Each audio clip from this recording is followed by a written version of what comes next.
1967, shortly before the outbreak of the Third Great Arab-Israeli War, the United States sent a U.S. Navy ship to the eastern Mediterranean with orders to patrol near Egypt and Israel. The ship was the USS Liberty, an intelligence collection vessel. Her mission was to listen to the battlefield messages from both sides. On June 8th, the USS Liberty was 12.5 miles off the coast of the Gaza Strip. The crew was not expecting trouble, so they were not alarmed when Israeli military jets came out to look them over. Low-flying aircraft took pictures from every angle. The pilots waved and the sailors waved back. Radio operators aboard the Liberty heard the Israeli pilots inform their headquarters that she was an American ship. At noon, under a clear blue sky, Liberty sailors carried towels and deck chairs to the main deck for sunbathing. At sea, the day was calm and peaceful. An hour later, the shooting started. 34 American sailors died, and 171 others were wounded. Recently, survivors gathered in Washington on the 20th anniversary of the attack. This is their story.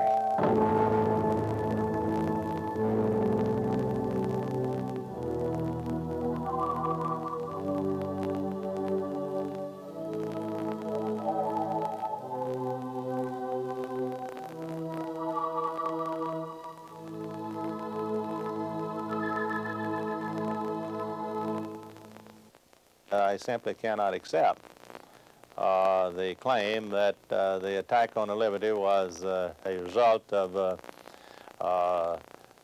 misidentification, because I will never accept the fact that the professionalism of the Israeli forces, who have been in several wars since World War II and have fared extremely well, I won't accept that their professionalism is such that they did not identify this ship. The facts being that I have probably had as much experience, if not more, than any living person in flying over the ocean and identifying ships in peace and war, and I do know quite a bit about that, and I think if you understand that the Liberty was the ugliest ship in the Navy, the only ship like it in the Atlantic Ocean, and that the Israelis keep very close tabs on military equipments owned by various nations.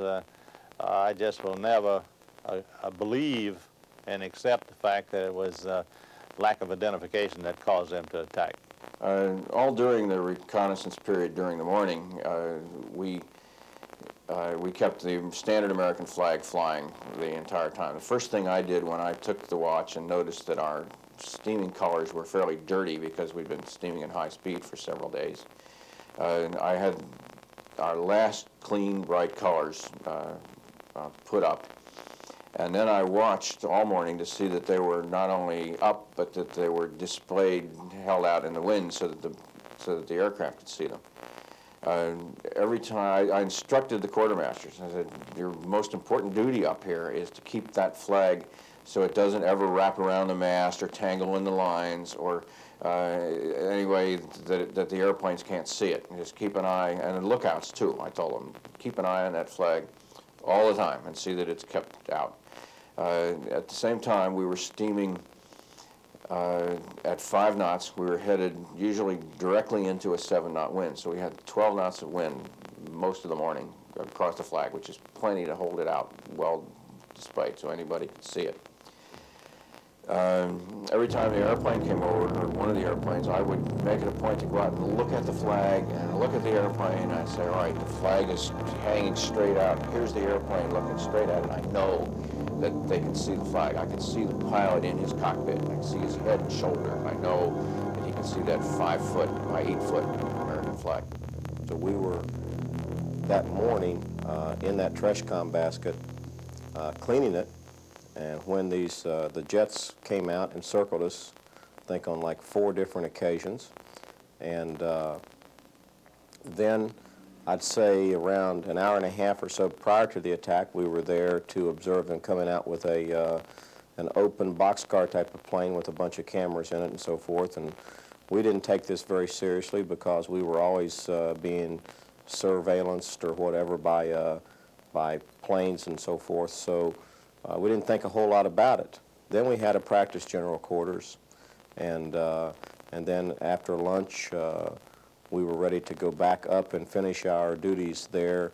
And when the first strafe of the jets hit, one which came over the bow and we heard the noise, and then one came out of the sun on our, I think it was our port side, to hit us with whatever they were shooting. The most notable thing during my watch during the morning was the extent of reconnaissance by the Israelis. There was a fairly close circle of the ship by an Israeli reconnaissance plane before I took the watch at about 6 or 6:30. And then during my watch, there were continual overflights of about every 40 minutes or hour all morning long by aircraft that were usually clearly marked with the Israeli Star David and low enough that we could see the markings. Usually these were NOR Atlas 2501 obvious reconnaissance planes. Would circle the ship at quite low level, often low enough that we could see the pilots. Our crew members waved to the pilots and could actually see the pilots waving back. You could make out the pilots in their cockpits clearly, make out their facial features. At one point we were circled quite low by two jet aircraft with rockets hanging under the wings that circled the ship 3 times. On at least one other occasion, there was a NOR Atlas that passed down up the starboard side, crossed in front, down the port side, and then came over directly over the ship while the captain was on the bridge at very, very low level. I'd say less than 200 feet over the ship. It was so low that the captain, who was standing with me at the time, commented, "Watch those bomb doors. If you see bomb doors start to open, make an immediate hard right turn." And actually, I don't think it had bomb doors, and they didn't open, but you could see what looked like camera ports under the airplane. During the noon hour, I was relieved by Lloyd Painter, and I left to check on my duties below and to have some lunch, and I probably wasn't going more than 20 minutes. I came back on the bridge because I had responsibilities with general quarters. I was training to be general quarters officer of the deck. So I resumed the watch at 1 o'clock. We had the quarters drill, and at 2 o'clock, just as the general quarter was ending, and just as I returned the responsibilities of the bridge back to Lieutenant Painter, the radar had reported high-speed surface craft, motor torpedo boats actually, from the direction of Tel Aviv, 16 miles away, approaching at 30 knots. And now that's very, very fast. Immediately they then reported that there are high-performance aircraft passing right over the top of the boats, also at 16 miles from the direction of Tel Aviv. We were at that point not alarmed because these airplanes had been passing us all day long. Some of our intercept operators had heard them reporting to the Israeli headquarters that we were an American ship, that they saw men on deck, that they saw our American flag, so we were not at all alarmed. We tried to get some photographs. I walked up on the next deck with Chuck Rowley, who was a photographer on the ship, trying to take some pictures. There were probably 12 or 15 of us up there on the 04 level, 4 decks above the main level. Chuck started taking some pictures, and someone yelled that he's firing. There were flashes under the wings. One of the planes got almost directly ahead of us, and it just peeled off. And I was up, and I was watching the front of the plane just light up like a Christmas tree. Well, I guess it was just reflex that made me hit the deck. And just luckily, unbeknownst to me, I was hit by just a little shrapnel, but not much. And after the first pass, everybody jumped up. There's about a dozen of us up there. We ran down to the pilot house, and general quarters was sounded. And we waited out the the air attack. Just after in the lull between the air attack and the torpedo attack, I guess the air attack lasted about 15 or 20 minutes. And since my job was signalman, every once in a while in the lull between strafing attacks and the like, I used to stick my head out on the port wing of the bridge and look up at the mast to make sure that the steaming ensign was still flying from the gaff. Well, I'd noticed that it had been shot down, so one time there was just a little too long between strafing attacks, so I thought that Russell David and myself, Russell David was the other signalman, the leading signalman, thought that it would probably be an opportune idea, although it might be dangerous, to make sure that we put up another flag, and so we opened up the flag bag, the locker where we kept the ensigns, and we grabbed the largest one we could find, the holiday colors. Normally a steaming ensign is 5 by 7 feet. Well, the holiday colors, as we call it, the largest flag is 9 by 13 feet. So we grabbed it and took it up to the signal bridge, and of course the steaming ensign had been shot down, so there wasn't any halyard to put it on the gaff, so we took a number 4 halyard from port side and just ran it up on that as quickly as we could for obvious reasons. First thing I felt was a tremendous amount of heat. I turned my left side toward the heat to protect myself. I raised an arm, and all the men around me dropped. I was thrown against a railing. I could see 4 or 5 men on the forecastle and around the gun mounts on the forward part of the ship. Orange flashes from the rocket hits just walked down the deck of the ship, and the men in the forward gun mounts literally thrown up in the air. I was, as I say, thrown back against the railing. My left leg was broken above the knee, and I had about 35 wounds from metal fragments from the rockets. Yet I was the only one left standing on like one good right leg, and I looked up, and I heard the airplane pass overhead and swoosh and then silence, and I looked ahead, and here's the second plane making its turn to come down firing. And I hopped down on my good right leg into the pilot house and fell literally in a puddle of blood. Just as the second airplane hit, big holes ripped in the side of the ship, and men falling, all kinds of pretty terrible things happening. It was about that time that the entire starboard wing of the bridge burst into literally a wall of flame. You could look out the starboard door of the pilot house, and you couldn't see anything but flame out there. And the captain stepped through the flame as if it didn't exist, and he called out, "Fire, fire!" In the pilot house. Call away the fire party. And it seemed like immediately firemen with hoses running up and down the ladders and fire extinguishers and so forth.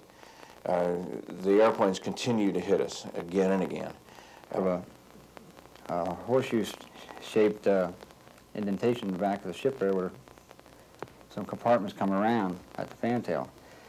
And with each strafe, we went from corner to corner, evading the machine gun rocket fire. There was a very bad fire to port side with some smoke, and this smoke was not coming across the fantail, it was sort of just going and staying to port side. Anyhow, we went back and forth about 4 or 5 times, and each time I would look for the other jet, after the one would complete its strafe, look for the other jet that would be coming in, because these pilots were experts. I always commented how good they could shoot, and they just hit everything they wanted to. And at any rate, each time it did, well, every time I saw our flag flying. And one particular strafe, after it was finished, I come out from the protection of the corner of the bulkhead a little too soon, and I saw eye to eye one of the pilots. He's very close to the ship, and as soon as he saw me, he flattened out and went straight out the fantail. And I told Fred to get behind the blower, and there's only room for one man back there. And then I tried to give protection on one of the cleats, chalk that they tie the ship up with when we were in port. And as I lay down, I got in fetal position, I guess instinctively.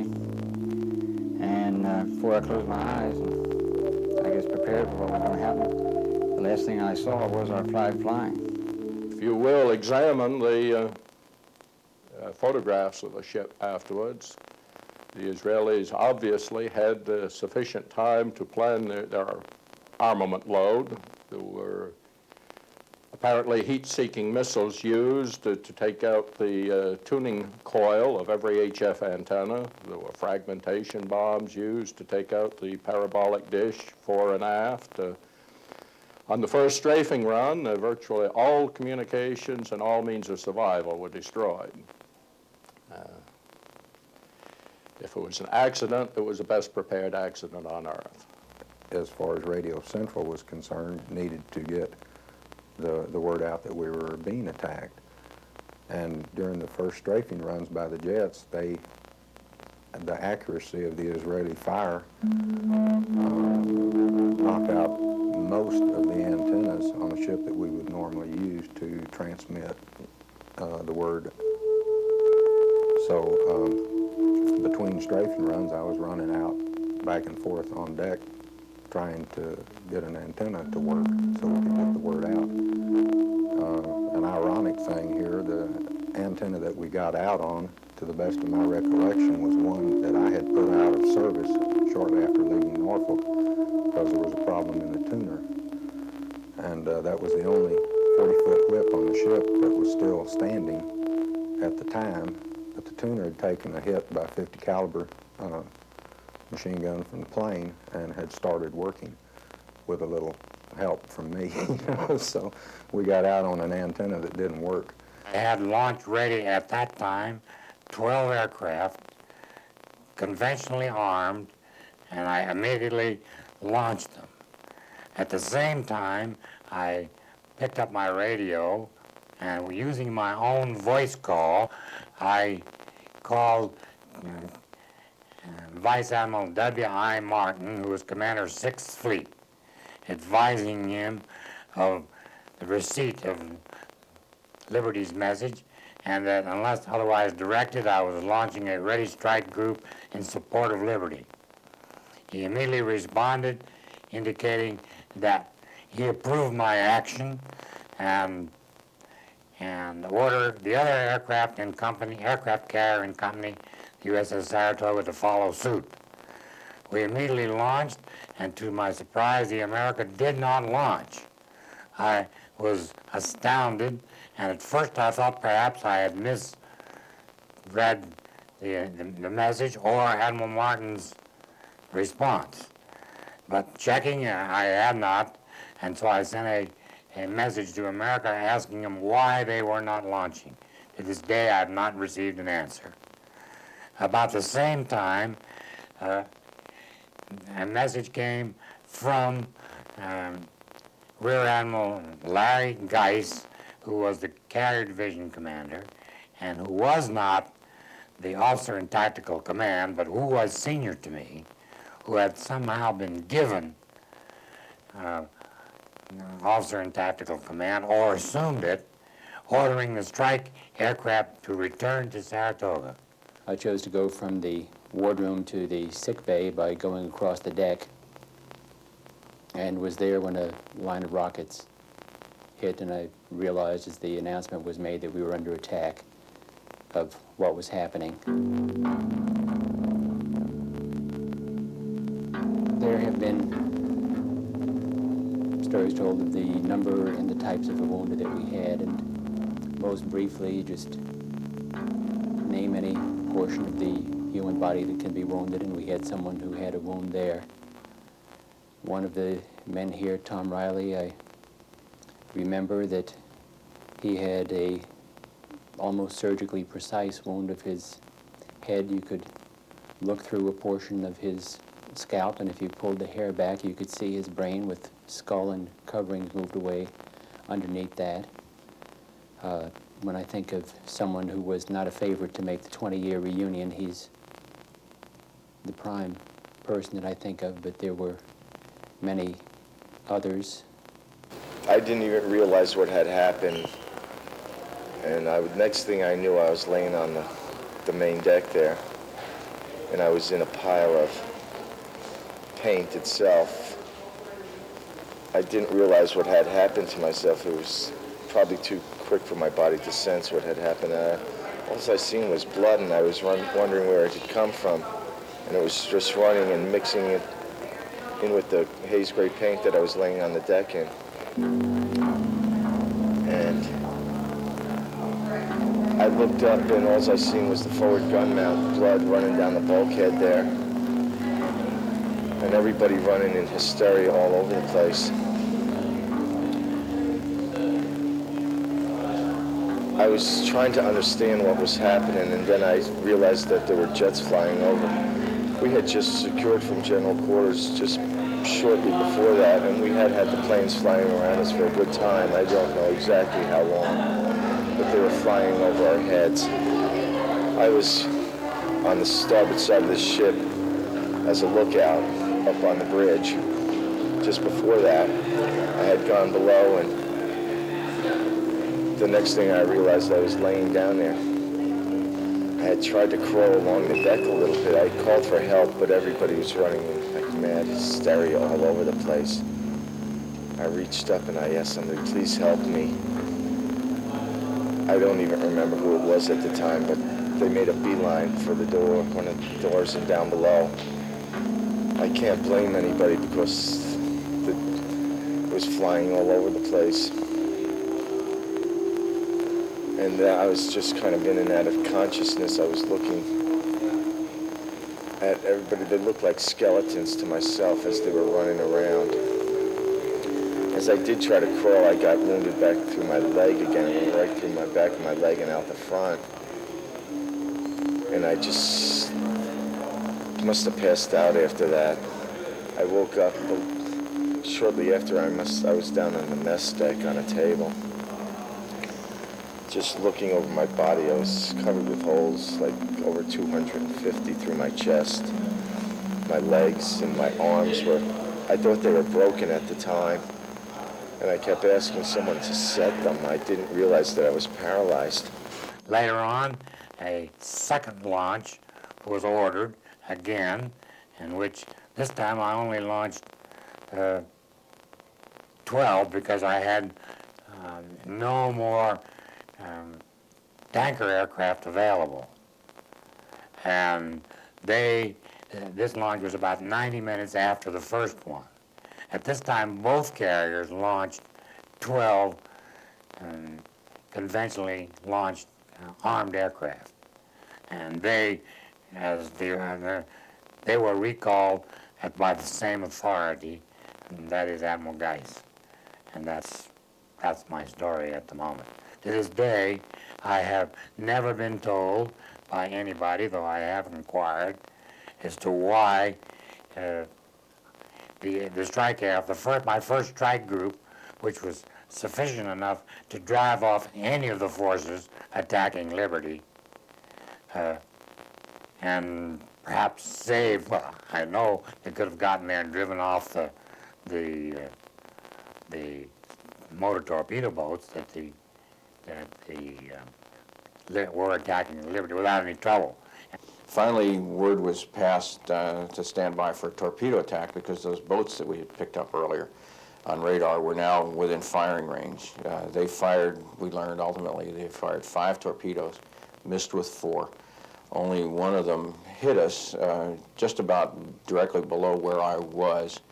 It blew a 40-foot hole in the side of the ship, instantly killed 25 men. There had been 9 others dead or dying from the aircraft and from injuries from machine gunning from the torpedo boats.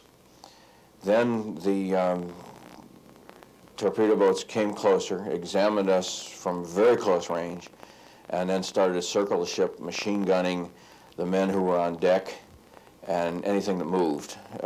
People who were putting out the fires. The last airplane runs dropped napalm, and some of the airplane runs burst open 2 55 gallons of gasoline, which are set on fire. So we had 110 gallons of flaming gasoline dripping down ladders, and we were trying to put those things out. So the torpedo boats fired upon the men fighting those fires. Finally, word was passed to prepare to abandon ship, at which point Lieutenant Painter started evacuating the wounded men in stretchers up to the main deck so that they could go into the lifeboats if necessary. Some life rafts, 3 inflatable life rafts, were dropped over the side. The torpedo boats came closer,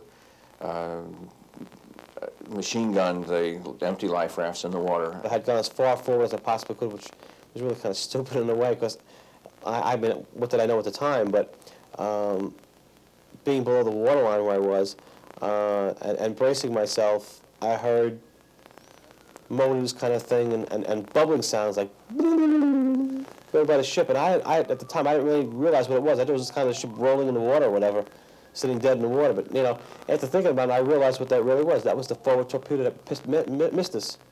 So I happened to be in the room where the torpedo hit, and I guess being very fortunate, I was one of the few. I think 20 or 25 of us survived from that, which 25 or so did not. But I was a party to helping get people out of that space and getting them up on decks, and to only get up there and find out that we were being had helicopters hanging over the ship there with 50 calibers to think, well, we made it out of there, we're going to get killed now. And just before the torpedo hit, bullets were coming from the starboard side of the ship. They were coming through the engine room like starflies. When the torpedo hit, we immediately raised up out of the water, dropped back down into the water, and took a 9-degree list. We have instruments in the engine room to gauge this. Then the bullets were still coming through from the starboard side, and I knew that we had a problem, not only with the torpedo hit that it hit us, the equipment that was dead because of the torpedo hit, the vibration had knocked our generators off the line. Our boiler was gone because when the generators went, so did our circulating pumps, fuel oil service pumps that supplied the life fluid to keep these pieces of equipment going. And I noticed as the bullets were coming through that they all were coming through on the same plane, which meant with a 9-degree starboard list, they were coming through above the waterline. None of them were hitting below the waterline. To ensure that my people in the engine room could not be harmed, I ordered all of them on the main control level to crawl on their hands and knees, which would put them below the waterline, and they would not be in danger of a bullet hitting them. But with the lights out, it was so unbelievable.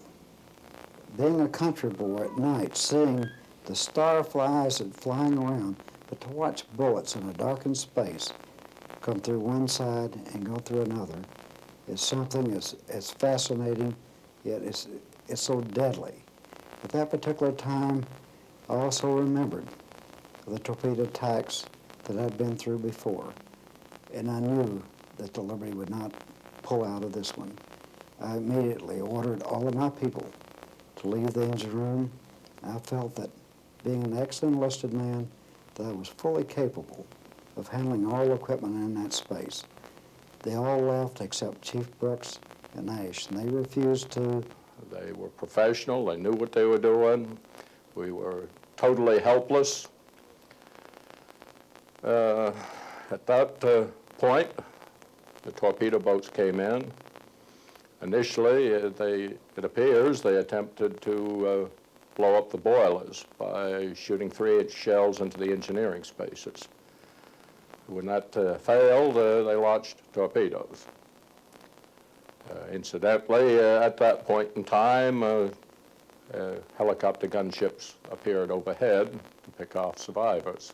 When they sent out helicopters, of course, on occasion I'd been sticking my head out the port wing of the bridge again, looking up at the flag and make sure it was flying freely, just to make sure that it was. And on one of those occasions, one of the helicopters snuck up on me. I wasn't thinking, I guess, and it snuck up on me and hovered about 100 yards off of the port wing of the bridge.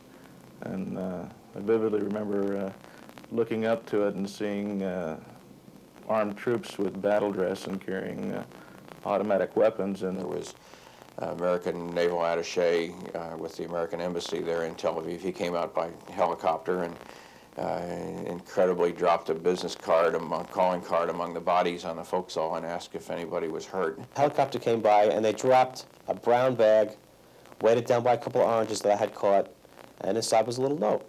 Took out the little note, looked at it, and said, you know, do you have any casualties? And, you know, looking up at this thing and saying, you know, you got to be kidding me. You know, I mean, you couldn't walk on that forecastle without walking on a piece of somebody. It was just incredible. I mean, you know, not to be gross or anything like that, but, you know, I mean, guys were in pieces laying on that deck. I mean, you saw shoes with feet in them, and that's it, laying on the deck. I mean, how can somebody be so stupid to ask if any casualties? I mean, guys were laying all over the place, you know.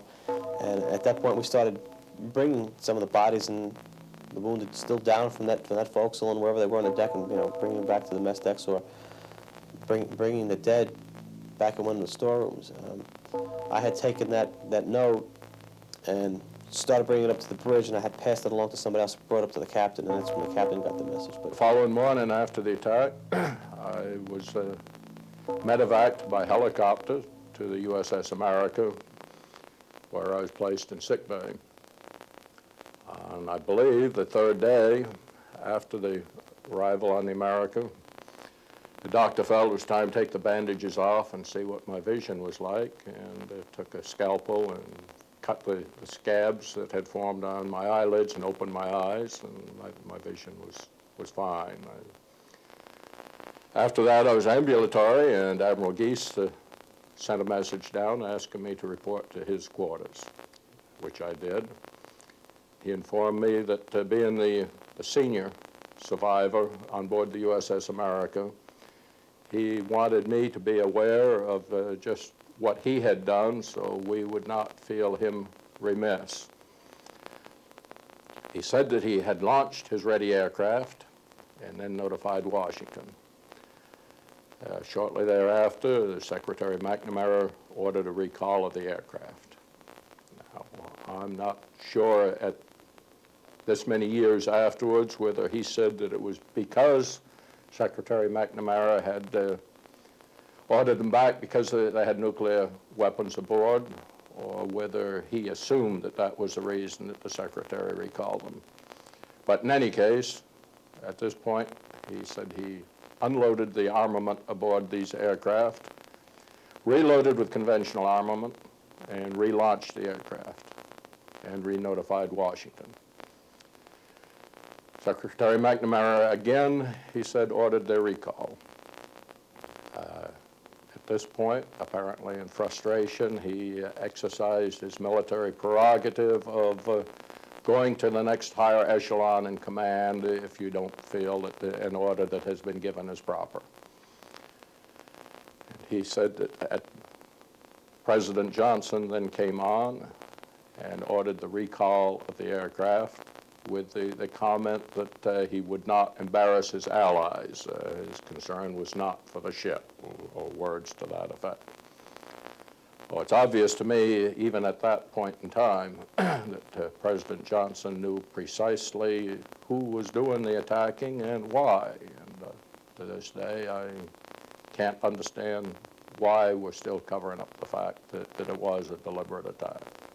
Well, I think the motive seems to be very apparent, namely that the Israelis were preparing to attack in the Golden Heights, and they did not want the United States government to know that this attack was pending, because there had been some discussions about the expansion of the Israeli effort during this war, and I think the Israelis had been advised that the United States would not look with favor on this attack into Syria, and consequently the purpose was to make certain that the communications that Israel had to evoked in order to organize this attack, they wanted to be certain that it was not known in advance by the United States. And almost immediately, the cover-up started. It was within just a very few hours of the end of the attack and of the word from Washington that we started getting messages from Washington saying no one will talk about this. All press releases will come from the Pentagon and be directed by the Pentagon. And it worked that way. We were told literally from the beginning that anything that there's going to be a court of inquiry, that the court of inquiry will investigate and report everything, and because of this proceeding, we'll wait until after the court of inquiry before anything will be said by the crew. After the court of inquiry, you'll be free to talk. It took until about June 27th, about another 3 weeks, before the Court of Inquiry's report was produced and released. It turned out to be what most of us consider an incredible whitewash. It was a report about 23 pages long. It made findings of fact and conclusions which were totally opposite of what we had seen. Instead of describing an extended air attack, it indicated that there was maybe 5 or 6 minutes of air attack and a single torpedo, and that we were then told that we were now free, because the Court of Inquiry report had been published, we're now free to talk to the press. However, since the Court of Inquiry has reported officially everything that is not classified, the only thing you can tell the press is what is in the Court of Inquiry, and in fact you must use the same words that the Court of Inquiry used, so we recommend that you not bother because there's nothing left for you to say. The crew was then reminded almost daily in talks given by visitors from Washington and captain and so forth that you can't say anything that wasn't in the Court of Inquiry, and that any interviews with the press must be cleared with the public affairs officer at the base in Norfolk, usually, and that's where it stayed. And telling us not to talk about it, the words came down, and we knew right away that, at least in my mind, it was a cover-up. And basically, I lived that way all the years that I had left back in the service. And snide remarks when I did go on to a different ship of, well, you come from the Liberty, you guys are real tough, huh? And hiding the fact that you were on a Liberty by taking all my patches off. And other guys said the same thing, that you talked to, that patches were confiscated from you. Immediately when I come aboard my new ship, patch was taken right off before I got my billet. He says, yeah, you won't need these anymore. These will be sewing on before morning. And it was like a big cover-up, and everybody was afraid to expose the Liberty. You know, what the hell happened? What was going on? I haven't had any contact with my shipmates since this has happened. As a matter of fact, right after it first happened, they kept guards on my door, and they wouldn't let me speak to nobody, and I couldn't understand why. And then they kind of scattered everybody that was remaining on the ship when they first came back to port. I guess the United States, they scattered everybody all over the world so they couldn't talk to each other or kind of communicate with each other and put everything together. Like we're doing now. Yeah. Like we've tried to do for 20 years. I'm glad this is all happening right now. I probably won't be...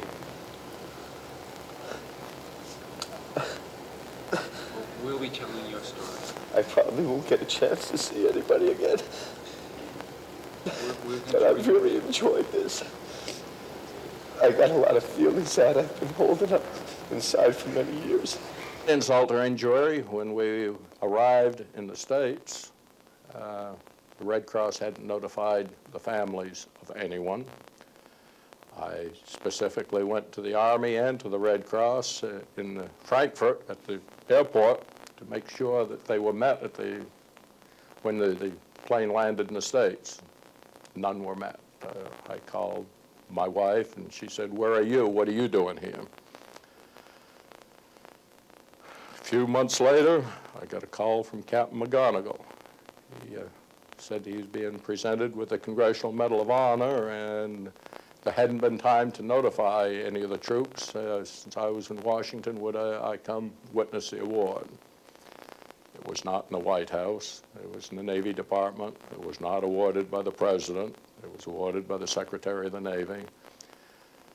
And, I think it's a shame that this can't be corrected at this time, and have the Congressional Medal of Honor appropriately awarded in the White House for Captain McGonigal.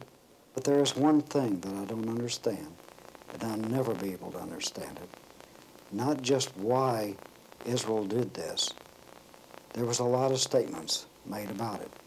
But I can't understand why at the Board of Inquiry, as the engineering officer, damage control officer, acting executive officer, then acting commanding officer of that ship, why I was not invited to the Board of Inquiry. Why I specifically was not asked what happened, how it happened, etc. I was one of the few officers, but one of the top ones, that should know everything that's going on. And I did not know, I was not invited to participate and to talk to the Board of Inquiry as a formal thing why it happened. Following the return of the unsuccessful attempt to rescue the Liberty, the task force was dispersed. I heard through rumor only that a board of investigation had been convened. Not one soul came and queried me as to what I had done, what I had heard, or even what I thought. And to this day, nobody has questioned me. My recovery period was very long. You spent something over 8 years in the hospital, as I recall. Well, from the day I went into the hospital to the first day I got out of the hospital permanently after I was wounded was over 2 years. At first I didn't have no really desire to live. I guess I was feeling more sorry for myself than anything, but I've grown out of that.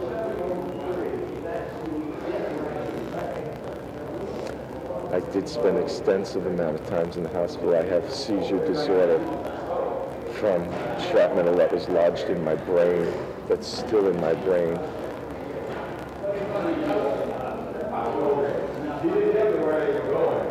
I try not to think about that far too much. Yeah, we understand that. And I realize it's painful to talk about this, and you don't have to talk if you don't want to, but if you can give us... Every time I've gone back to the hospital, I hate the hospital so bad now. Since this happened, I've been in the hospital over 8 years of my life.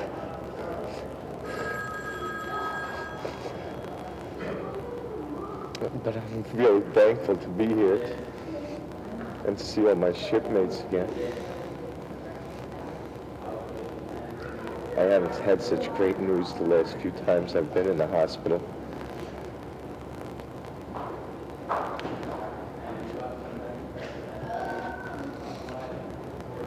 The piece of shrapnel that's lodged in my brain through the years, it's grown up.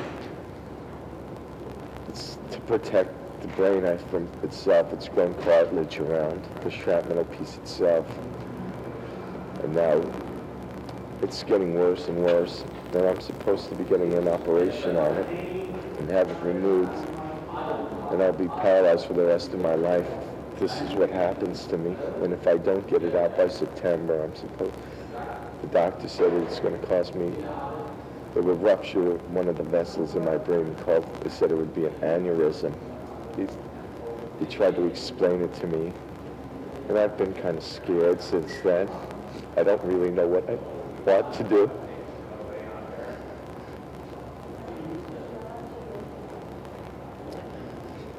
but I told him, just please let me out of the hospital. I don't want to be in there anymore. All of us who saw it were very much struck by the Israeli excuse, which was simply blatantly not true.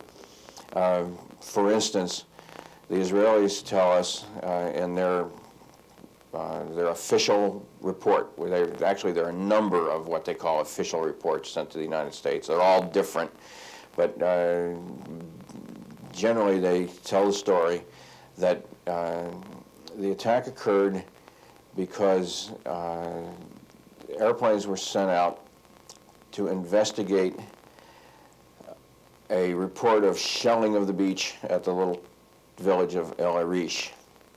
Well, there was no shelling at the beach.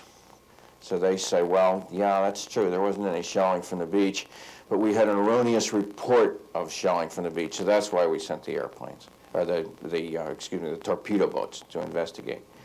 If you ask them, why did you send torpedo boats on a 3-hour mission to investigate shelling of the beach from high-speed surface craft, it seems a little more logical to send airplanes, since you had airplanes in the air.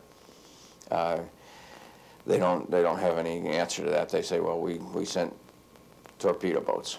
Then they claim that the torpedo boats picked up the Liberty at 20 minutes past 1, which was 39 minutes before the air attack started.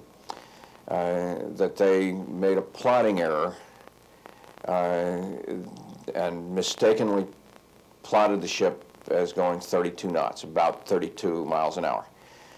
This is a massive 500% error, and they say that's justified because they made the mistake over a period. They made the plot over a period of a few minutes, and therefore it was magnified.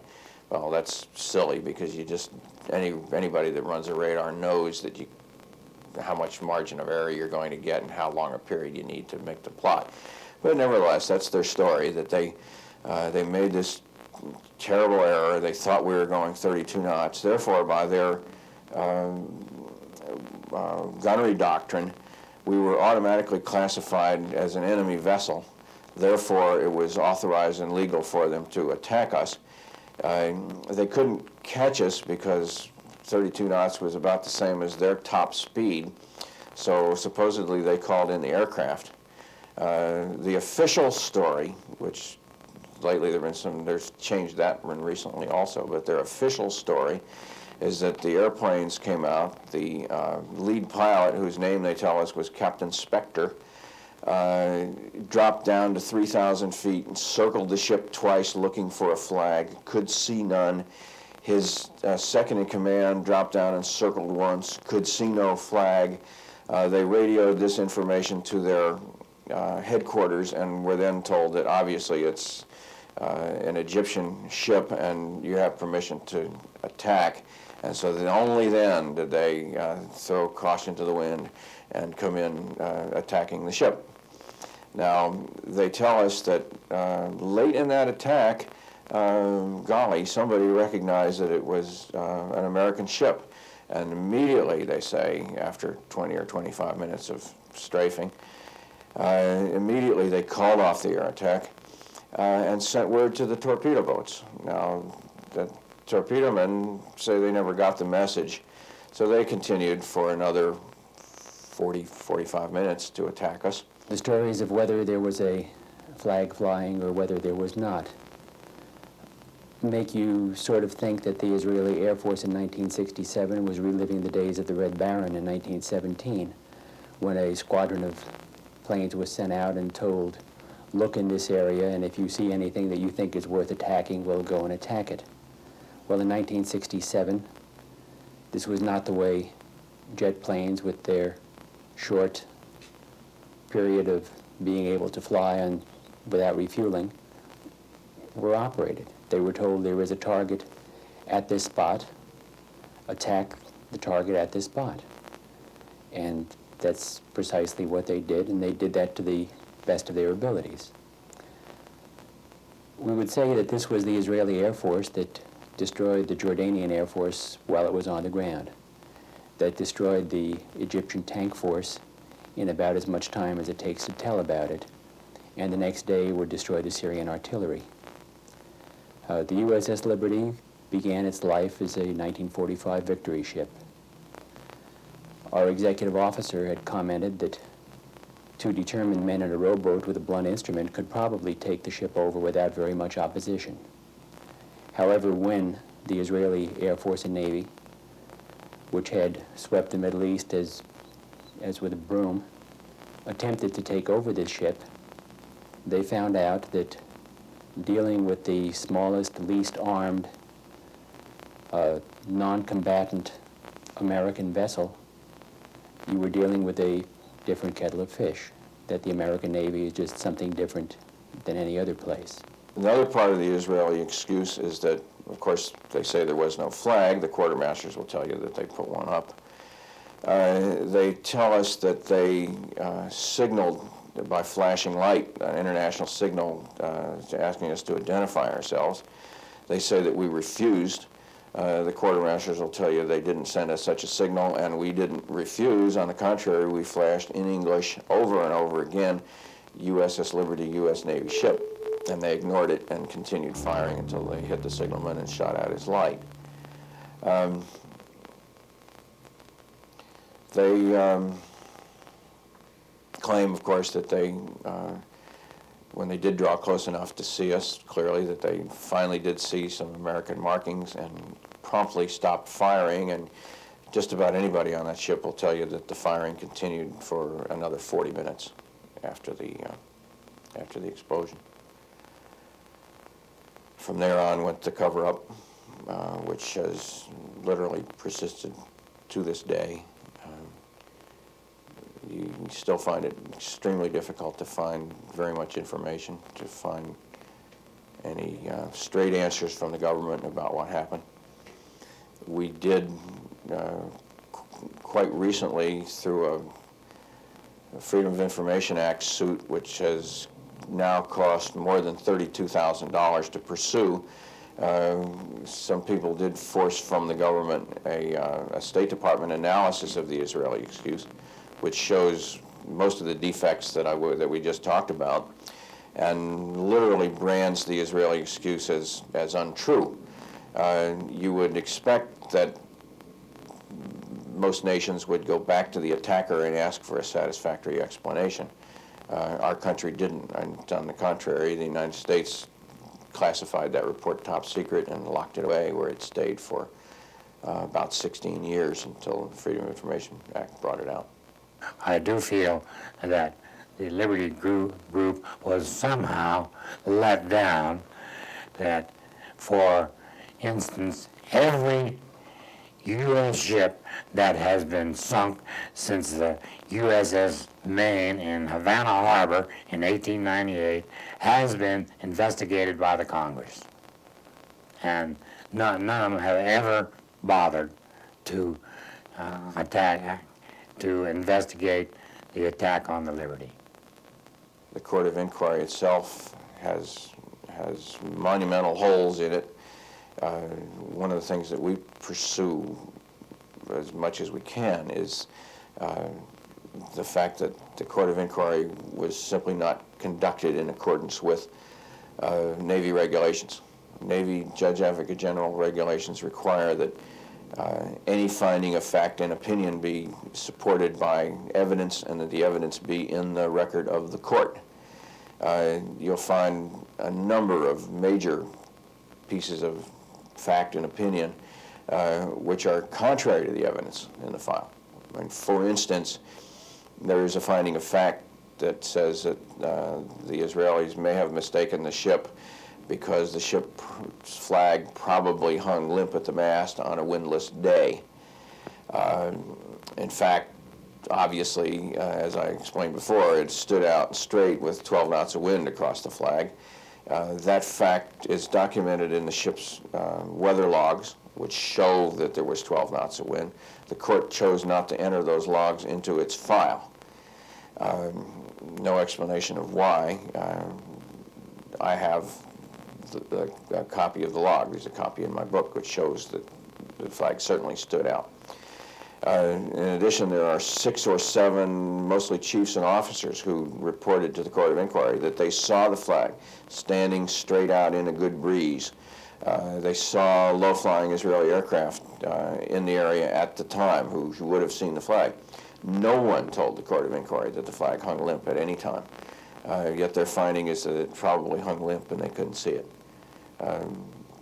Other things, the duration of the attack, how soon it stopped afterward, all these things are quite contrary to the testimony that's in the Court of Inquiry file. We have for years been asking the Navy to look into those conflicts. You know, here's a report that is fallacious. It is contrary to Navy regulations. It's unsupported as it's required to be by evidence. Won't you comment on this? The only comment we get is that the report was signed off and approved, and therefore it's legal, and that's the end of it. Well, I felt that the monument that was placed in Arlington Cemetery at the site of the mass grave of some of the fatalities, casualties in the attack, was in itself indicative of the fact that an effort was being made to downplay the real facts in this case. For instance, the initial inscription said, died in the Mediterranean. And it took considerable effort and much time to get the inscription set up properly and say that they were killed aboard the USS Liberty. That's what happened to them. They didn't die from any disease or plague or thing of that kind. They were killed. Why were we attacked? Would this happen to the Russian ship if it was attacked? In my opinion, there'd be no Israel today if it was a Russian ship. While I watched that morning, for 4 hours, I looked above the ship, and the flag was flying. You would have to be blind not to see the flag flying. I want to make that very, very clearly. That was my main job, was stand on watches. Israeli pilots, do they have 20/20 vision? I'd like to know why they did not see that flag flying. They are lying in my books. Another comment I'd like to make is, I joined the Navy in '65. I swore to the flag that I would protect the country as best as I could. I feel the flag, I feel the country let us down. I feel that should never have happened.